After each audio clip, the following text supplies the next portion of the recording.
Hello আসসালামু আলাইকুম, welcome to my channel. তো বন্ধুরা, আজকে তোমাদের জন্য আমি নিয়ে চলে এসেছি আবারও একটি নতুন রেসিপি। তো আজকে তোমাদেরকে আমি বানিয়ে দেখাবো ফ্রুট কাস্টার্ড। তো ফ্রুট কাস্টার্ডের জন্য আমি এখানে দুধ নিয়ে নিয়েছি। তো দুধের মধ্যে আমি 2টি এলাচ দিয়ে নিয়েছি, তারপরে স্বাদ মতো চিনি মিক্সড করে দিলাম। এখানে আমি দুধগুলো ঘন করিনি, একদম পাতলা দুধই আছে। তো দুধগুলো আমি একটু সামান্য জাল করে নিব। তারপর এখানে 2 চামচের মতো গুঁড়ো দুধ মিক্সড করে দিলাম। তারপরে আমি সুন্দরভাবে নেড়ে নিলাম। তো এই যে আমার মিক্সড হয়ে গেছে। এখন আমি চুলাটি অফ করে দিব। তো এখানে আমি ঠান্ডা দুধের মধ্যে 2 চামচ কাস্টার্ড পাউডার মিক্সড করে দিলাম। তারপরে সুন্দরভাবে নেড়ে নিলাম। এবারে আমি এই দুধের মধ্যে দিয়ে দিলাম। দেওয়ার পরে আমি ভালোভাবে নেড়ে নিব।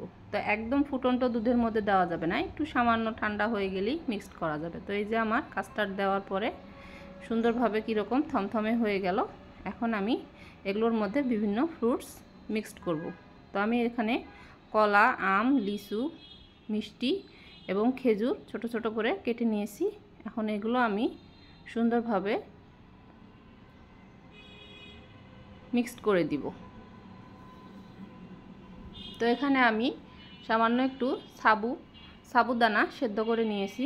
তো এই সাবুদানাগুলো আমি কাস্টার্ডের মধ্যে দিয়ে নিব। তো এই যে আমি ঢেলে দিলাম। তারপরে আমি ফ্রুটসগুলো এক এক করে সুন্দরভাবে সবগুলোই ঢেলে দিব। তো সব ফ্রুটসগুলো মিক্সড করার পর এটি আমি ফ্রিজে আধা ঘন্টা বা 1 ঘন্টা রেখে দিব। তাহলে এটি খাওয়ার জন্য অনেক বেশি টেস্টি আর মজাদার হয়ে যাবে। এটা বাচ্চারা সহ সবাই অনেকেই পছন্দ করে। তো যেহেতু এখন বিভিন্ন ধরনের ফলের সিজন চলছে, তো ঝটপট তোমরা এটি বানিয়ে নিতে পারো। বাসার সবাই এটি পছন্দ করবে। এটি খেতে খুবই ইয়ামি এবং ইয়ামি। তো বন্ধুরা দেখো, দেখতে কতটা মজাদার লাগছে। তো চাইলে তোমরা সুন্দরভাবে এভাবে বানিয়ে নিতে পারো।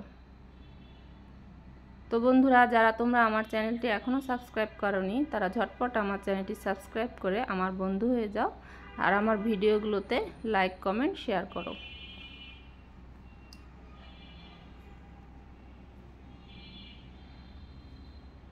তো হাতের কাছে সামান্য অল্প কিছু ফ্রুটস দিয়েই এই রেসিপিটি বানানো যায়। তো বন্ধুরা, তোমরা যে কোনো সময় খুব অল্প সময় খুব তাড়াতাড়ি এই কাস্টার্ডটি বানাতে পারো। তো বন্ধুরা, তোমরা সবাই ভালো থাকো, সুস্থ থাকো। আল্লাহ হাফেজ।